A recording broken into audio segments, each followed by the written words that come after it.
What's going on, guys? It's Greg here, aka NYPrepper.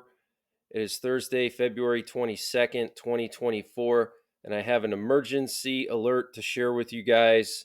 Right now, it is 13:57 here in Pennsylvania in the United States, and we have some major breaking news coming in this morning. Apparently, there was a massive cyber attack against all major cell phone networks. All major wireless providers were impacted earlier this morning. AT&T, Verizon, T-Mobile, Cricket, all the major wireless providers and cell phone networks were reporting massive outages, okay? In addition to that, we currently have an ongoing cyber attack against a pharmacy clearinghouse. This is a company that clears transactions in pharmacies across the country, and it's experiencing a massive cyber attack now. So people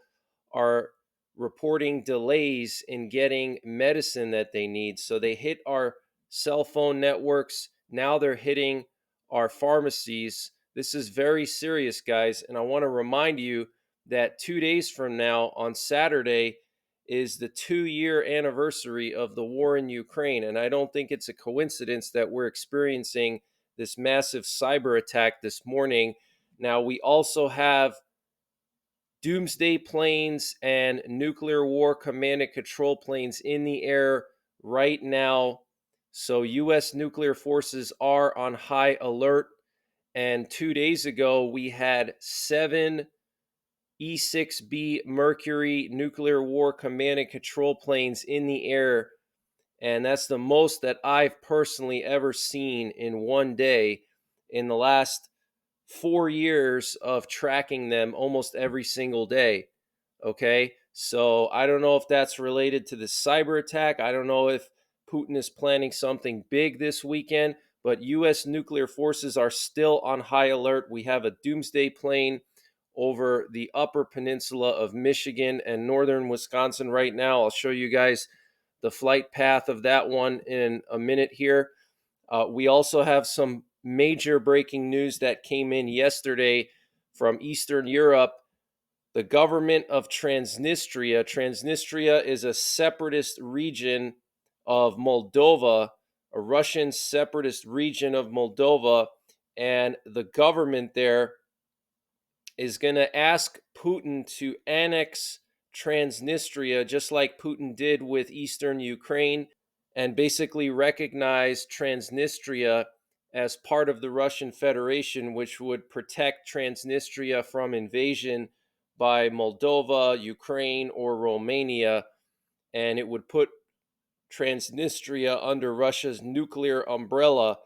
So the government of Transnistria is going to formally request next week on the 28th, the day before Putin gives a big speech in front of the Russian parliament, that Putin annex Transnistria. Also, Sweden has been giving out pamphlets on emergency preparedness, specifically related to war preparedness, preparing for a war and air raids. I went over that in detail in my update last night. So if you didn't see it, check it out. I posted it really late last night, so I recommend you go and watch that so you can get more of the details on the pamphlets that Sweden provided and on the situation in Transnistria. Russia is also piling up dozens and dozens of missile launchers on the border of Ukraine. Apparently, there's at least 48 Iskander missile launchers now on the border with Ukraine. Also, Russia is massing 50,000 troops in southern Ukraine and also 30,000 troops in southwestern Russia near the border of Ukraine. So it's very possible that we could see some kind of massive offensive by Russia on the ground, and then also missile attacks at the same time to overwhelm Ukraine and create chaos, and then they would go in on the ground Okay, so very serious situation. We also had more attacks in the Red Sea, and we also had another U.S. airbase that got hit by drones from Iranian proxies. So let me just update you on this massive cyber attack. Here we have an update from AT&T. They updated at 10:15 a.m. Central Time. Some of our customers are experiencing wireless service interruptions this morning. Our network teams took immediate action, and so far, three-quarters of our network has been restored. We are working as quickly as possible to restore service to remaining customers. And here we have a map showing where most of the outages were. You can see pretty much all the big cities were affected. Los Angeles, looks like Kansas City, Oklahoma City, Chicago, Dallas, Houston. Looks like Charlotte, North Carolina was hit hard. What's interesting is New York City wasn't really hit hard, or Washington, D.C., or Boston, the big eastern cities, were not really hit. Looks like a lot of the Midwest and Western cities were hit the hardest. And here we have the number of outages from AT&T over the last few hours, and you can see that they spiked up right around 8 a.m. to about 9 a.m. There were over 75,000 reports of outages, okay, in a 1 hour period. And what's interesting is 8 to 9 a.m. is the time that everybody goes to work. So they obviously timed this cyber attack to take down cell phone networks right when everybody's going to work to cause chaos, okay? And then here we have Verizon, and same thing with Verizon. You can see it spiked up between 8 a.m. and 9 a.m. There were the most reports, and now it's going back down, okay, thankfully. Same thing with T-Mobile. And Verizon put out this statement saying Verizon's network remains fully operational. Our network continues to function normally. Okay, that's what they're claiming. And I want to just show you guys some of the Doomsday planes and nuclear warplanes in the air. So here we have the presidential Doomsday plane. It got aerially refueled over northern Missouri, and now it is up over the upper peninsula of Michigan, and it appears to either have turned its transponder off or it is flying in an area that doesn't have reception for flight tracking. Okay, but another Doomsday plane in the air today, and we have two nuclear war command and control planes in the air. Here we have one E-6 Mercury over Oklahoma, and then here we have another one that went out into the Pacific. And want to just show you guys something interesting. We have three reconnaissance planes flying over one of our missile fields. This is extremely unusual, guys, to have three of these RC-135s flying in the same path, in the same area, is extremely unusual. Now, normally you'll see one of these RC-135s pretty much every day. They fly over here by our missile field. We have a huge missile field here just east of Cheyenne, Wyoming, in southeastern Wyoming and southwestern Nebraska, where the borders of Colorado, Nebraska, and Wyoming meet. There's 150 nuclear missile silos. So they always send an RC-135 over there to keep an eye on those silos for security purposes. But they have three of them flying here today. Look at this. I have never seen this before, guys. Okay, so I don't know if there's some kind of threat to our missile field, but this is extremely unusual.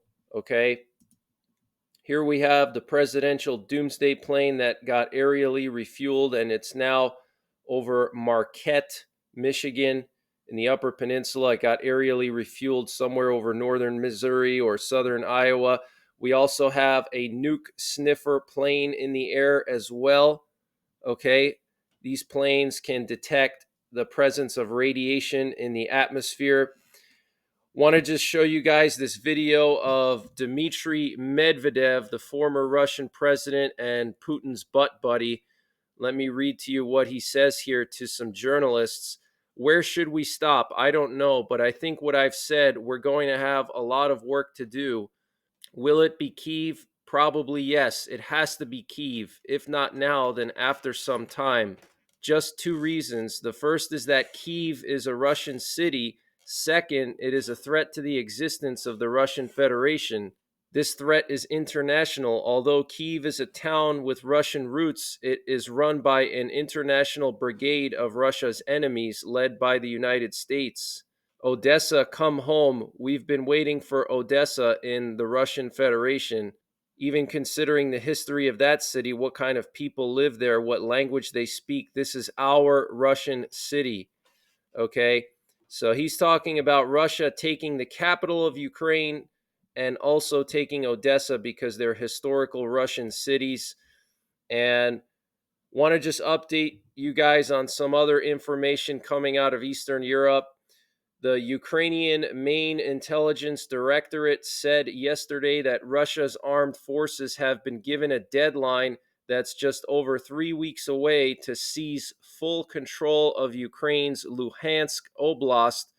Vadim Skibitsky, the deputy head of Ukraine's main intelligence directorate, said during an interview with Interfax that the Kremlin wants control of Luhansk before Russia's upcoming presidential elections.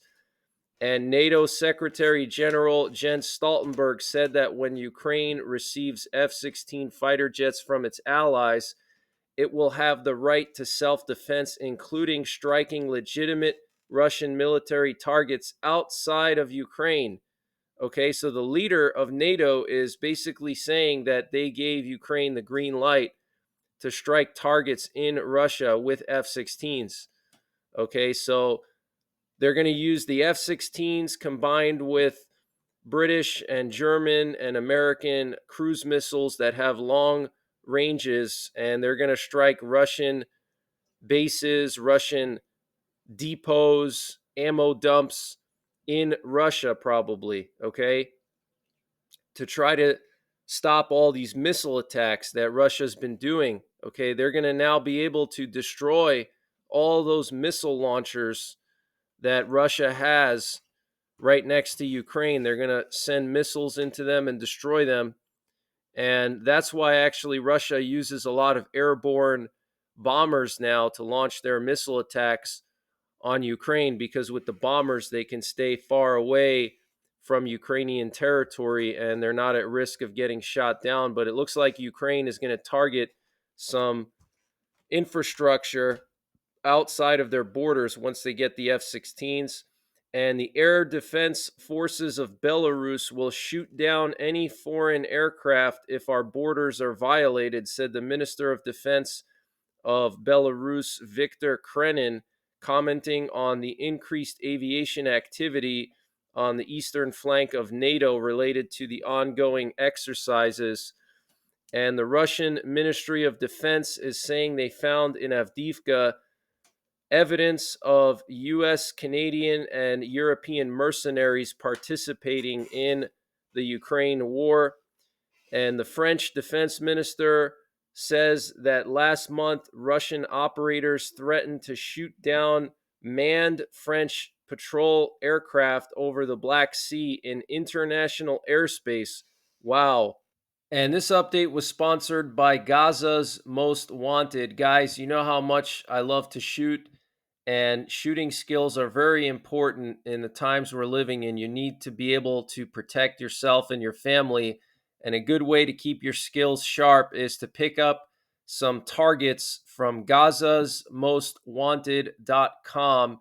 And if you use the promo code NYPrepper, you can get 10% off of your entire order. Now, these targets are not just normal targets, they have all of the worst people on earth on them. We have the Hezbollah leader, Hassan Nasrallah. We have the Ayatollah Khamenei, the leader of Iran. We have the leader of Hamas, and we have the leader of the Houthis. So look cool at the range and have some fun with these Gaza's Most Wanted range targets. Use the promo code NYPrepper to get 10% off your entire order and that's gazasmostwanted.com. Now, they also sell these playing cards with some of the most dangerous terrorists on the planet on the cards. So, this is a good way to familiarize yourself with all these different figures that are a threat to Israel's security and global security while playing a game of poker or while at the range. Now, also, Gaza's Most Wanted will donate 10% of proceeds to the Israeli Defense Forces, okay, to support Israeli troops. So check out gazasmostwanted.com. Use the promo code NYPrepper to get 10% off your entire order. So here we have some Russian Doomsday planes and VIP planes that were active earlier this morning. We had the 223rd Flight Unit leave Moscow earlier this morning, and it went somewhere to the southeast, and they turned their transponders off. The 223rd Flight Unit is responsible for moving Putin around and various VIPs. We also had a Russian Doomsday plane or Airborne command post doing loops right outside of Kazan. And what's interesting is just 2 days ago, I showed you guys the flight paths of some Russian Doomsday planes that went towards Kazan. And now there's one of these Doomsday planes outside of Kazan doing loops. So I don't know if Putin is in a bunker somewhere near Kazan or if he's doing some kind of official visit there. But that's very interesting. We have more military cargo heading to the eastern part of NATO. Here we have a Spanish Air Force cargo plane going from Madrid to Szczecin, Poland. That's in northwestern Poland. And here we have a Swedish reconnaissance plane that was patrolling the Finnish border with Russia. And here we have a closer shot of this Swedish reconnaissance plane, and you can see it was looping back and forth right near St. Petersburg. Okay, they've been doing that the last couple of days, which is concerning. Potentially, Russia is massing forces here near Lake Ladoga, and they're going to try to attack Finland over there. I don't know. Here we have an Italian reconnaissance plane that was flying over northeastern Poland again, okay, doing loops along the border with Russia here and near Suwalki Gap. Very concerning. And here we have another NATO military cargo plane going to the eastern part of NATO. This one was a French Airbus A330, and it looks like it went from Marseille to somewhere in Estonia. So they're moving massive amounts of equipment to the Baltics and Poland, guys, and Finland. So I think we're going to see a war in Eastern Europe, guys. I really think it's going to happen potentially any week now, any month now. I think Putin is going to make his move on the Baltics and Lithuania, potentially Poland, Finland. Want to just show you guys the current radiation levels across the world. We don't have any unusual spikes at the moment anywhere. And here we have this article about the Transnistrian annexation. Okay, for those of you guys who think that I was making it up, okay, it's a solid source. Okay, so on February 28th, that's in just 6 days, next week, the Transnistrian government is going to formally request that Putin annex Transnistria. And here we have the radiation levels in Ukraine. You can see no unusual spikes here, so that's good.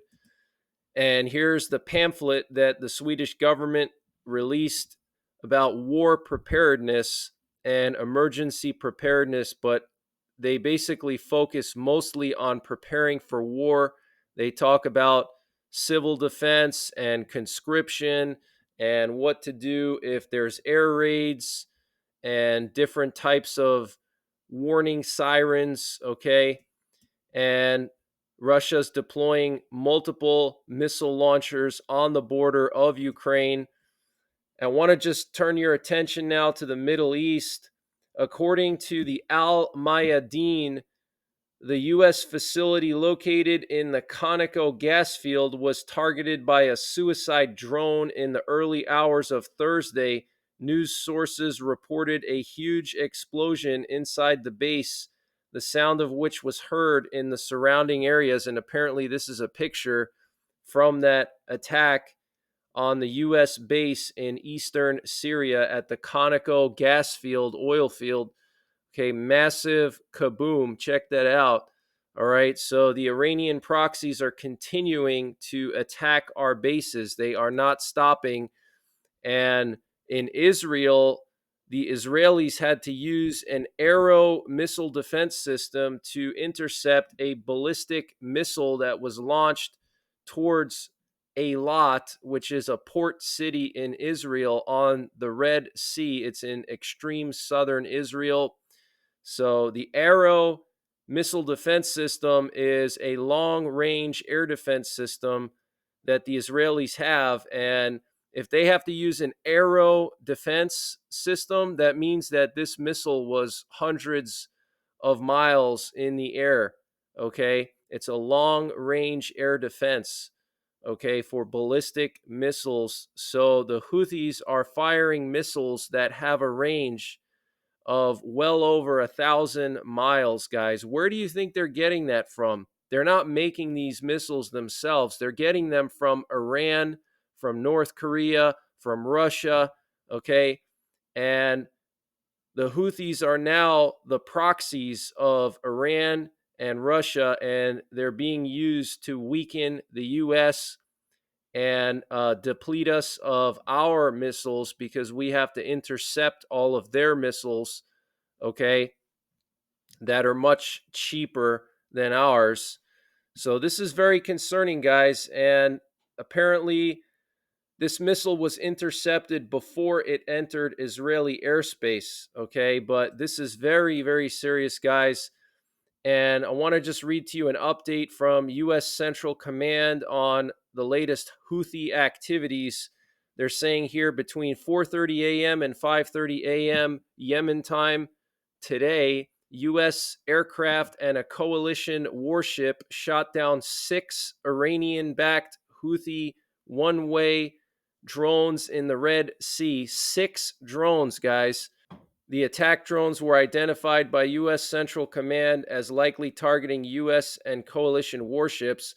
Later, between 8:30 a.m. and 9:45 a.m., the Houthis fired 2 anti-ship ballistic missiles from southern Yemen into the Gulf of Aden.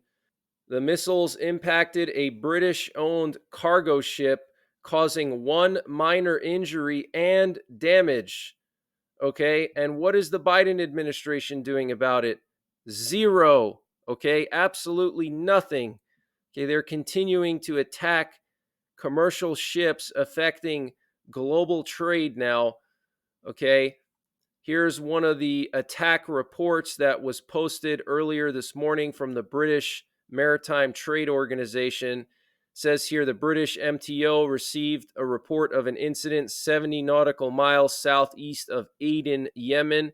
It has been reported that a vessel was attacked by 2 missiles, resulting in a fire on board. Coalition forces are responding. And then here was another attack. This was yesterday. The British MTO received time late reports of a kaboom and a flash sighted in the southern Red Sea, 40 nautical miles to the west of Al Hudaydah, Yemen. Vessel and crew in the vicinity are reported as safe. So they're continuing to attack these ships, guys. Okay. Here we have the flight paths of 2 British Eurofighter Typhoons that were flying over Jordan, and they were getting aerially refueled by an Airbus. And here we have some U.S. Army reconnaissance planes in South Korea patrolling the DMZ, okay, the border with North Korea, several of them. And then we also had a school SHOOTING in Germany. And apparently the SHOOTER was an MUSLIM extremist Okay, and here you can see the German police responding. So this is definitely a terrorattack. So you guys need to get prepared, okay?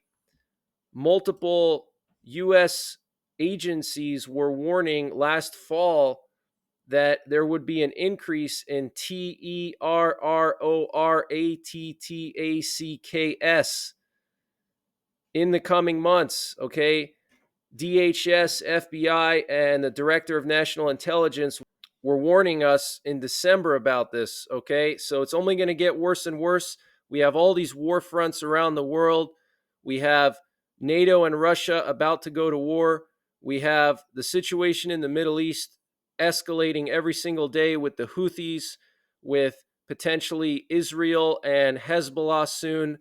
We have North and South Korea escalating. We have China and Taiwan escalating. We have the border situation. We have the election. And now we have this to deal with. Okay.